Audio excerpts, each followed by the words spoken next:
After the checkered flag dropped at Darlington Raceway, the NASCAR conversation shifted from excitement to something far more serious.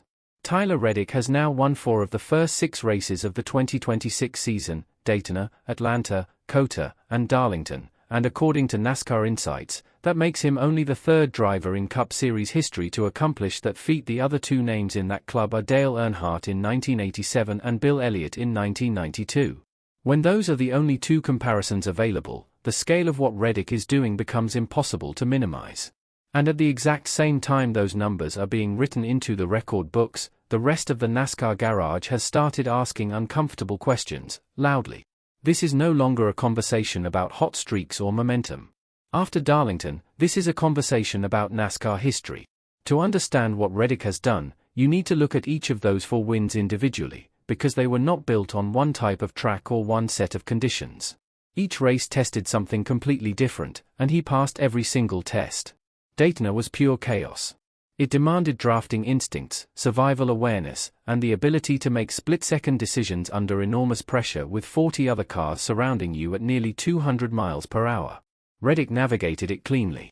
Atlanta was high-speed pack racing at its most intense, where tiny margins become massive consequences and positional awareness is everything. He handled that too.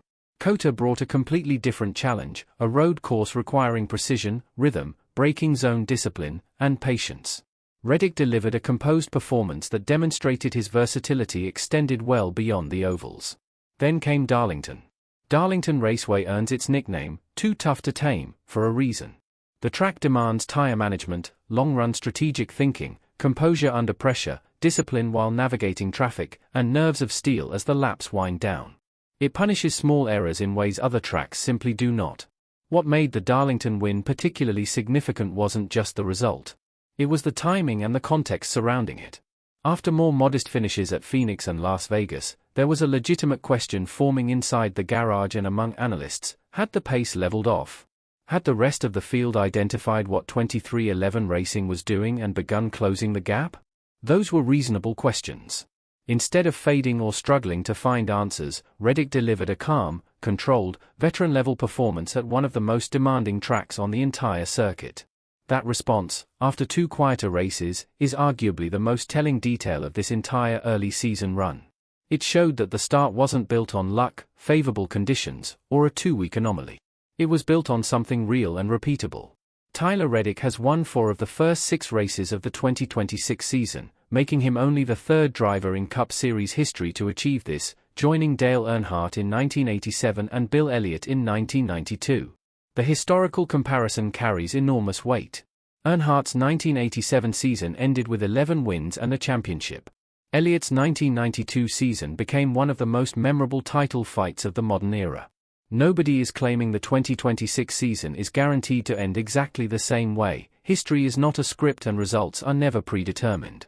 But being placed in that conversation after only 6 races fundamentally changes the expectations inside the garage, among the fanbase, and for Reddick himself. The road ahead includes Martinsville, Bristol, and Kansas, and each of those tracks gives him a genuine opportunity to extend this advantage even further. Dale Earnhardt's 1987 season, which saw him win 4 of the first 6 races, concluded with 11 total wins and a Cup Series championship. The deeper story here is about more than any single statistic. Reddick has won on a superspeedway, a short track, a road course, and an intermediate track with a challenging surface. He has handled adversity after quieter weeks and responded when the outside world started questioning whether the dominance was real. That combination, that range, is what separates a genuine championship contender from a driver simply riding a hot stretch through favorable early season scheduling. When a driver starts a season at this level, the reaction from the rest of the garage is never simply admiration. In NASCAR, extraordinary performance triggers extraordinary scrutiny. That is not an accusation, it is a pattern as old as the sport itself. After Reddick's win at Darlington, rival teams reportedly began pushing for closer technical inspections of the number 45 car and the broader 2311 racing operation. According to multiple sources around the garage, representatives from several teams have discussed requesting deeper technical reviews from NASCAR officials following Reddick's win at Darlington. The mood inside the garage was captured clearly by a comment that came out of the conversations happening behind closed doors. An anonymous team executive told ESPN something direct: when one driver wins 4 of the first 6 races, people naturally start looking more closely. That statement does not accuse anyone of anything. What it does is confirm that the level of attention on 23XI racing has reached a point that no team in the garage has experienced yet in 2026. Dominant teams get watched harder than everyone else. They always have. They always will. That is not unique to this season or this team, it is simply how competition at the highest level of motorsport operates.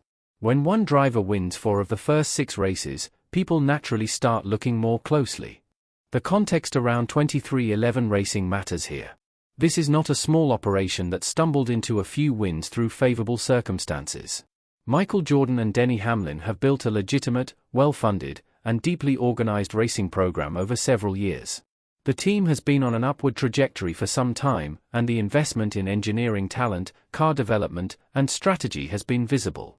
But this level of dominance, this concentrated, this early in a season, has raised a level of concern from rival teams that simply wasn't present before Darlington. NASCAR performs standard post-race inspections on winning cars after every event, and no violations have been reported involving the number 45 car at any point during the 2026 season. That last point demands emphasis. There is a critical, non-negotiable distinction between rival teams getting nervous and NASCAR actually finding something wrong with the car. Right now, those are 2 entirely separate situations. NASCAR has run its standard post-race inspection process on the number 45 car following each of Reddick's 4 wins, and the results have been consistent, no violations reported. The car has cleared inspection every single time. People inside 23XI racing have pointed to strong engineering development, smart setup decisions, and Reddick's specific ability to manage tire wear, particularly on demanding tracks like Darlington, as the foundation for the results. That explanation aligns directly with what fans and analysts have been watching on the track each week. Members of the 23XI racing organization have credited the early season success to engineering development, strategic car setups, and Tyler Reddick's ability to manage tire degradation on high-wear tracks. There is another layer to this situation that cannot be responsibly set aside. Last year, 23XI Racing and Front Row Motorsports filed a high-profile lawsuit against NASCAR over the charter agreement. That legal battle created genuine tension between the team and the sanctioning body, and it left a complicated dynamic in place that has not fully resolved itself, not in the courtroom, and not in the minds of some fans and insiders watching this season unfold. In 2025, 23XI Racing and Front Row Motorsports filed a lawsuit against NASCAR over the terms of the charter agreement, creating significant tension between those organizations and the sanctioning body. Because of that legal backdrop, a segment of the fanbase has developed conspiracy theories suggesting that NASCAR may be favoring 23XI Racing in response to the lawsuit, or allowing the team to operate outside the boundaries of what is normally permitted. The argument, as it circulates on social media and in fan forums, goes something like this: the legal pressure gave 23XI leverage, and that leverage is somehow translating into looser inspection standards or favorable rulings on the track. Following the dominant early season run by 23XI Racing, fan discussions online have included theories connecting the team's on-track success to the ongoing charter lawsuit filed against NASCAR in 2025. The honest response to those theories is straightforward: there is no evidence supporting them. NASCAR's inspection process has consistently cleared the number 45 car throughout the 2026 season. No rulebook violations have been documented, no penalties issued, and no formal findings of any kind have connected the team's performance to anything improper. What does exist is a set of circumstances, legal tension from last year combined with historically rare dominance this year, that has created fertile ground for speculation. That speculation is real, it is active, and it is not going to disappear on its own, regardless of what the inspection reports continue to show. No formal penalties, rulebook violations, or inspection findings have been issued against the number 45 car or 23XI Racing at any point during the first 6 races of the 2026 season. When both stories are placed side by side, the full picture of this 2026 NASCAR season becomes genuinely impossible to ignore. On one side, Tyler Reddick has joined Dale Earnhardt and Bill Elliott in one of the rarest early season statistical groups in the entire history of the Cup Series. On the other side, the rest of the garage has registered that exact same dominance and is already responding, with scrutiny, reported requests for deeper inspections, and conversations happening in private that are now becoming public. Reddicks for wins have come across 4 different track types: superspeedway, high-speed intermediate, road course, and a traditional intermediate with high tire wear, demonstrating range rarely seen in a single early-season run. A driver who can win at Daytona, Atlanta, COTA, and Darlington in the opening 6 weeks of a season is showing a breadth of versatility that can absolutely carry deep into the playoffs. The NASCAR Cup Series playoffs reward exactly the kind of adaptability that Reddick has displayed across 4 fundamentally different racing challenges. For 23XI Racing as an organization, the significance of this moment extends beyond the wins themselves. Michael Jordan and Denny Hamlin have constructed a program that now commands the full attention of every competing team, every crew chief, and every strategist working to find answers before the season accelerates further. The upcoming stretch of races includes Martinsville, Bristol, and Kansas, 3 tracks that will test different aspects of car setup and driver skill, with results likely to shape the championship picture significantly. For every other team in the garage, from the drivers behind the wheel to the executives making resource decisions, the message delivered through 6 races of the 2026 season is straightforward. The gap between 23XI Racing and the field is real, it is measurable, and the window to close it is not unlimited. Every race from here forward arrives with more weight. If Reddick keeps winning, the inspection pressure from rival teams will only increase. If the field starts to close the gap, the conversation shifts toward identifying who actually has the tools to challenge him through a full playoff run. Multiple team representatives have privately acknowledged that the performance gap shown by 23XI Racing through the first 6 races represents a legitimate competitive challenge that requires a strategic response. Neither outcome changes what has already been established.